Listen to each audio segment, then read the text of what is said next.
Hey guys, Mark here. Just another reminder that I will be in Orlando, Florida on August 11th. That's a Sunday, and I would love to get together with you for dinner.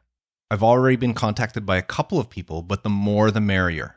So if you will be or can be in the Orlando, Florida area on Sunday, August 11th, and would like to get together for dinner, please send me an email at feedback@resourcefuldesigner.com and we can make arrangements. Thanks. Now on with the show.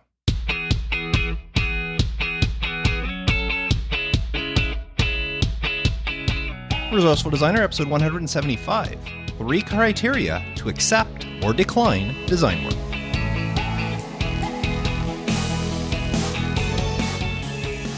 Welcome to the Resourceful Designer podcast, offering solutions to streamline your graphic and web design business so you can get back to designing. And now, your host. He was cast as the lead in his high school play, but the play was canceled. Mark Dickout. Welcome to the show. I'm so happy that you're tuning in. In this episode, I'm going to share 3 things you should consider that will help you decide whether you accept or decline new design work. I'm also going to share a resource that can help you become a better web designer, before ending with a question from Julie on whether or not we should run separate businesses under one brand or on separate brands. Now, it's been a busy week for me. There's a trade show coming up, and I've got one of my clients that has asked me to redesign everything. A few years ago, I designed their trade show. It's one of those 8 by 10 foot pop-up walls and some pop-up banners, their flyers, and the whole bit. I designed everything for them a few years ago, and they decided they wanted to do a refresh. So I'm elbows deep in that right now, coming up with all the new concepts for the wall and the brochures and all of that. So that's a lot of fun. It's nice to do a revamp. I'm not redoing their logo. It's just the overall look of the thing. They thought, after 4 or 5 years of people seeing the same thing, it was time for a refresh. So that was fun. Also, last weekend, I went to my very first WordCamp here in Ottawa, Canada's nation capital. And that was a lot of fun. I really enjoyed it. I do plan on going again in the future. There's a WordCamp Montreal coming up in August, but I'm not going to be around for that one. So unfortunately, I'll have to miss that one. But I'm definitely going to add to my schedule any WordCamp that I could get to in the near future. Now, I'd also like to remind you that there's still time, if you haven't done so, to nominate Resourceful Designer for a podcast award. I was a finalist in 2016 and 17, but did not make the list in 2018, and I would love to get back on track this year, but I need your help. It goes by the number of people that nominate the show.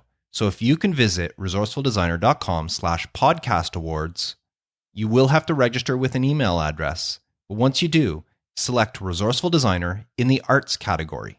Now, you can also choose it in the People's Choice category if you want, but it's really the Arts category that I'm going after. So once again, resourcefuldesigner.com/podcast awards, register and nominate Resourceful Designer in the Arts category. I thank you for your nomination. Now, before I get to today's resource and topic, I'd like to acknowledge SmartPress as a sponsor of the podcast. Dealing with printers is easy for me. I spent 15 years working as a designer for a commercial printer, so I speak their language. But for most designers, dealing with printers can seem daunting, especially online printers. The faceless entity of their website can leave some designers confused and unsure when it comes to ordering their print jobs. That's what makes SmartPress different. At SmartPress, you are assigned a dedicated customer service representative that can advise and guide you through the entire process. These experts have your best interest in mind, and they back it all up with a 100% satisfaction guarantee. You can ask them about printing options such as stocks and finishes, or get advice on things like die cutting or folding. Add in the ability to order custom sizes and in exact quantities, and SmartPress is just like dealing with a local printer, but you can do it from the comfort of your own home office, and they probably offer more competitive pricing than your local printer does. Now, as a listener of Resourceful Designer, SmartPress is offering you a free paper sample book to make it easier for you to choose the perfect surface for your next print job. To get your free book, visit resourcefuldesigner.com/smartpress and request your free paper sample book. And while you're there, be sure to explore the rest of their website and see why you should use SmartPress for your next print order. Thank you, SmartPress, for sponsoring Resourceful Designer. And now, this week's Resource of the Week. This week's resource is WordCamp.tv. I mentioned in my intro that I saw my very first WordCamp or participated in my very first WordCamp this past weekend. And one of the things I noticed is that every session I attended was being filmed. And when I asked them about that, they told me that every WordCamp around the globe films their sessions, or most of them, I presume. I don't know if it's every single one, but most of them film their sessions. And those sessions are all available for free at wordcamp.tv. So if you can't attend a WordCamp, and I highly suggest you do attend a WordCamp near you, visit central.wordcamp.org to find out where the next WordCamp closest to you is. And they hold these things all over the world. So again, central.wordcamp.org. That's where you can find out where and when the next closest WordCamp to you will be. But if you can't make it, visit wordcamp.tv and you can watch all the past recordings from all the different WordCamps. And there's so much really good information there. I know I got a lot of value out of the sessions I did attend, and there was a couple that were conflicting where there was two sessions at the same time I wanted to go to, and I had to pick one over the other. Well, now I'm going to be able to watch the other one on wordcamp.tv. But as I was looking through there were tons of sessions from past WordCamps or WordCamps that were too far for me to attend that I can now watch. And again, it's absolutely free. So if you are a WordPress designer or developer and you want to learn more and be part of the community and just discover what WordPress can offer, visit wordcamp.tv and get watching. So that's this week's Resource of the Week. And now, 3 criteria to accept or decline design work. Turning down design work. I know, the idea may seem completely foreign to you, especially if you're fairly new to running your design business. If you're at the stage in your freelance career, I really don't like that term, freelance. If you want to know why, go back and listen to episode 17 of the podcast titled Being a Freelance Graphic Designer Could Hurt Your Business. But that may be the term that you associate with yourself, so I'll use it. If you're at the stage in your freelance career where you're trying to establish yourself, where you're trying to get your name out there, where you're trying to make ends meet and simply pay your bills, then you might not be really ready for this episode. Turning down design work may not be in your best interest right now. But if you plan on growing your design business to become more than simply a commodity that you sell your time for money, then there will come a point when you will have to stop and think, is this a design project I want to take on? So even if you're not there yet and you're not able to turn down work, listen to what I have to say and use this as inspiration for what can come or what will come in your future if you keep at it. You see, the goal of most home-based designers is to become successful enough that you are actually in demand, even high demand, the type of demand where you are booking out new clients and booking out new design projects weeks, possibly months in the future. The type of demand where a client is willing to wait several weeks just to work with you instead of finding another designer that can start on their project sooner. I remember when I was hand coding websites before I started using WordPress, there were times when I was booking 2-3 months ahead of time and clients were willing to wait for me. Now, I don't see that as much these days since with WordPress, I can churn out a new website pretty quick, much quicker than I could back then, but there's still a big demand. And when there's a demand, it means there's an abundance of work coming in. And when there's an abundance of work coming in, you can afford to be choosy in the type of projects you take on and which projects you turn down. But how do you choose? Well, I'm going to give you 3 criteria. Each criteria is composed of simple yes or no questions that you ask yourself in order to help you decide, is this a project I want to take on? So, criteria number 1, ask yourself these questions. Does this project sound fun or interesting? Will it be challenging? Will it push me? Will it make me learn new skills? So when a new project comes in, you look at it and you ask those questions. Are you being asked to design maybe, a poster for a new upcoming festival in your area? Or are you being asked to lay out and format a local company's 40-page code of conduct manual. Obviously, one of those two seems a lot more interesting than the other. It also seems more challenging, one of them will push you more, and one of them, maybe you'll learn new skills. I've mentioned before on the podcast how Cornwall, Ontario, here in Canada, is my base of operation. But in fact, I don't live in the city of Cornwall. I live just outside the city in the township of South Stormont. And for the past few years, I've designed posters for one of the township's volunteer fire departments. Every summer, they hold this huge party and invite all the township over. And I decided to help them out by designing their poster at a very big discounted rate. Now, one of the reasons I do this is because they allow me complete free reign on the design. Anything I want to do, I can do it, and they don't question it. So it's like a free project. I don't have to follow. There's no brief or anything other than the information that has to go on the poster, but I can make the poster look any way I want.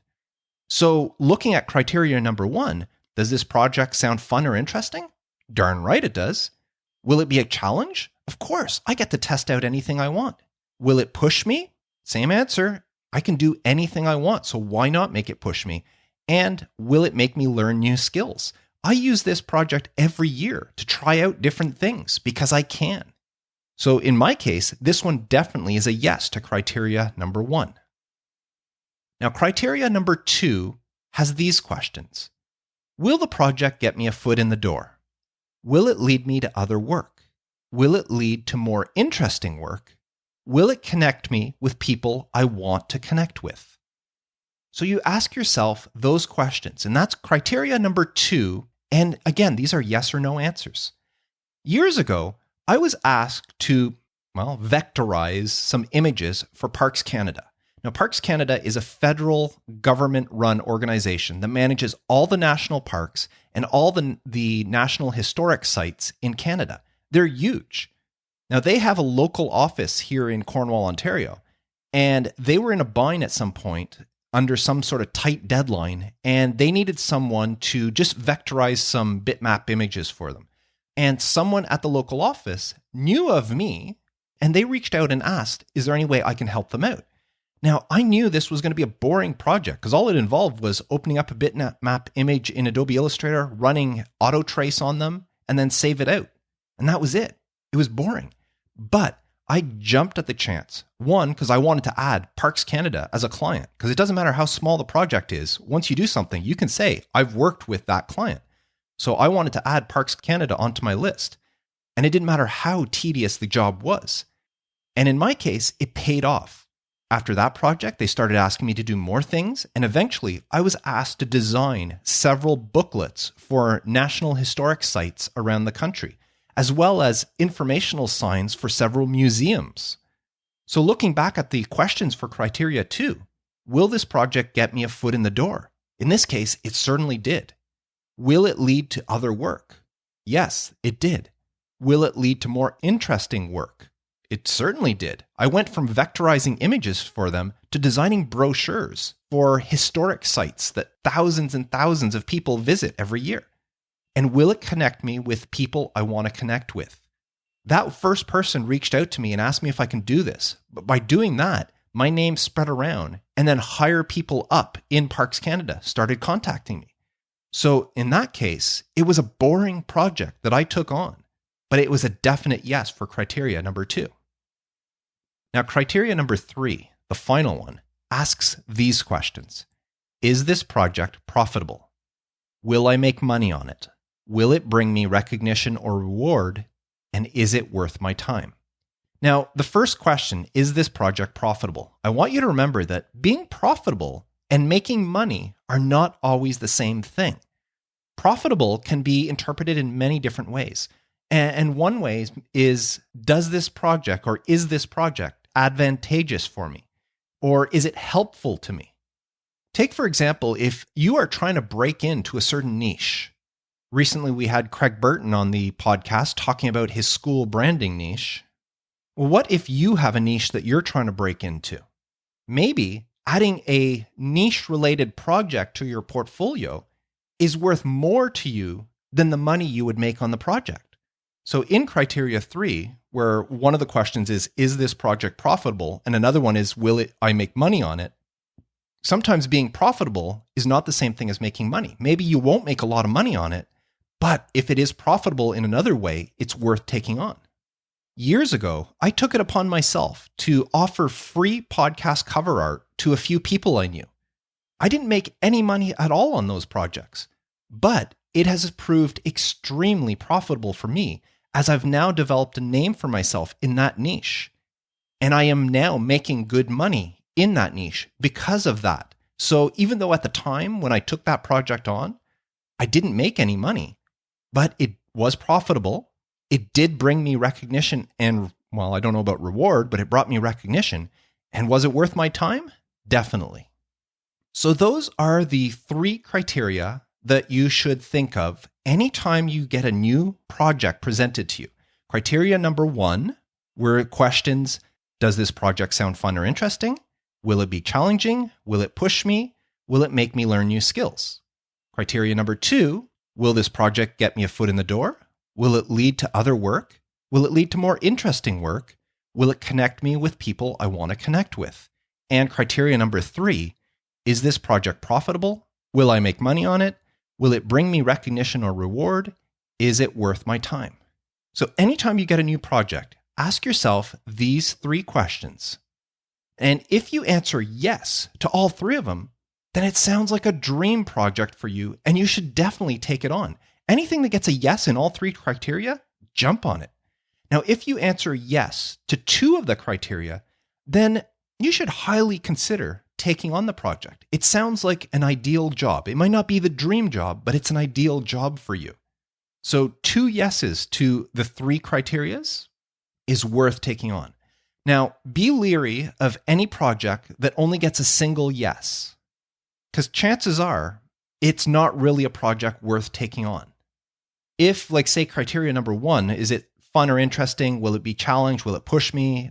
Will I learn new skills? If you answer no to those questions, and maybe criteria number 3, is it profitable? Will I make money? Will it bring me recognition? Is it worth my time? If it's no to that, then it doesn't matter if it'll get you a foot in the door or if it'll lead to other work, because chances are it might not be better work in the future, maybe more work, but it might not be worth taking on. So if you could only answer yes to one of those questions or one of those criteria, then I would hesitate before taking the project on.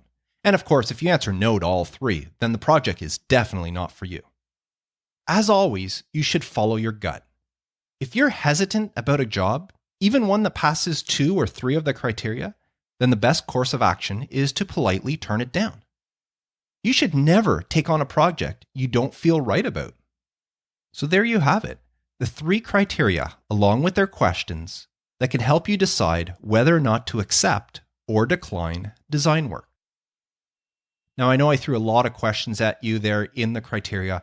All of these will be listed in the show notes for episode 175, which you can get at resourcefuldesigner.com/episode 175, and copy down these questions and ask them of yourself. Now, I would love to know, are you in a position right now in your design career where you can afford to decline design work? Leave me a comment on that same show notes page, resourcefuldesigner.com/episode 175. I would love to hear from you. And now, this week's question comes in from Julie. And this was a question I pulled from the Facebook group because I thought it was a great question to share on the podcast. And Julie simply asked, does anyone also have a photography business along with their design business? She says she's trying to decide if she needs a different logo for photography or if she should just run it under her design business name. So thanks for posing that question in the Facebook group, Julie, but I want to take my stab at answering it here on the podcast. My opinion is, if both things you're doing kind of complement each other, then yes, they should be under one quote unquote umbrella. For example, if you are a package design expert, like that's your niche, is you do package design, and you also do product photography, well, then those 2 things mesh hand in hand. Because if you're going to have a package, chances are you're going to want a photo of the project of the product on the package. So those 2 should be under one umbrella. However, if you are a package designer and for photography, you like doing wedding photography, those 2 are completely different. So they should be separate. Now, there's nothing wrong with keeping your name depending on your business. In this case, Julie, who's asking the question, she has a business name called Jules and Design. Well, there's nothing wrong with having Jules and Design and Jules and Photography, but keep them separate. Don't put them all under one website. Keep them as two separate businesses if they don't complement each other. The same goes for some people. I've seen designers who will create, like some of them are artists as well, and they will have one website that has their design service, their design business, and then their paintings, they'll have a shop on the website where people can go buy their artwork and stuff like that. Personally, I don't think that sort of thing works. I think if you're going to have a shop selling your work, it should have its own dedicated site. There's nothing wrong linking it from one site to the other, saying, if you're interested in some of my works, check out my other site, but don't have it under the same site.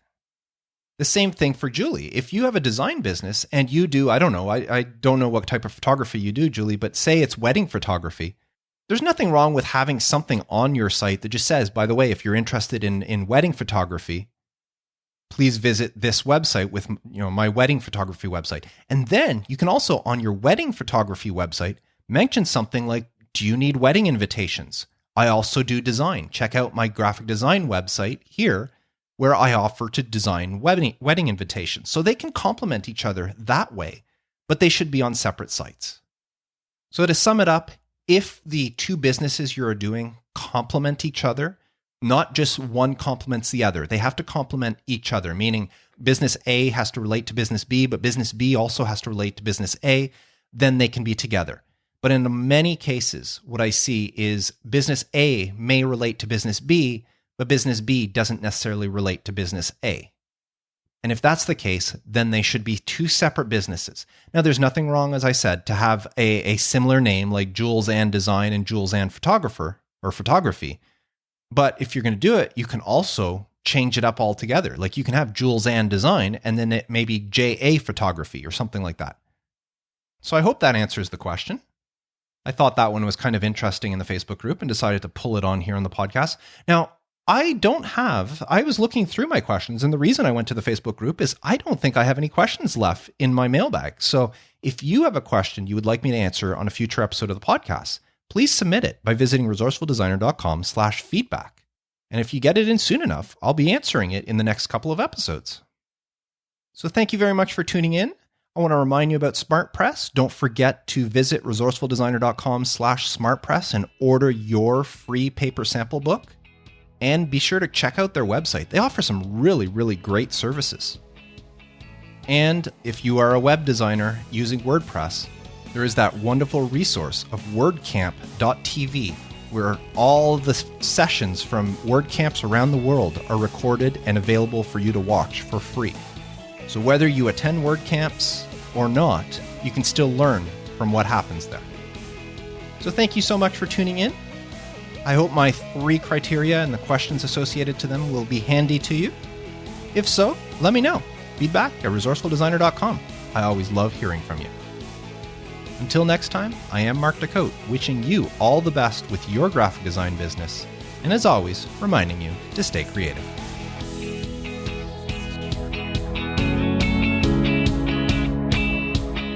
Thanks for listening to the Resourceful Designer Podcast at resourcefuldesigner.com.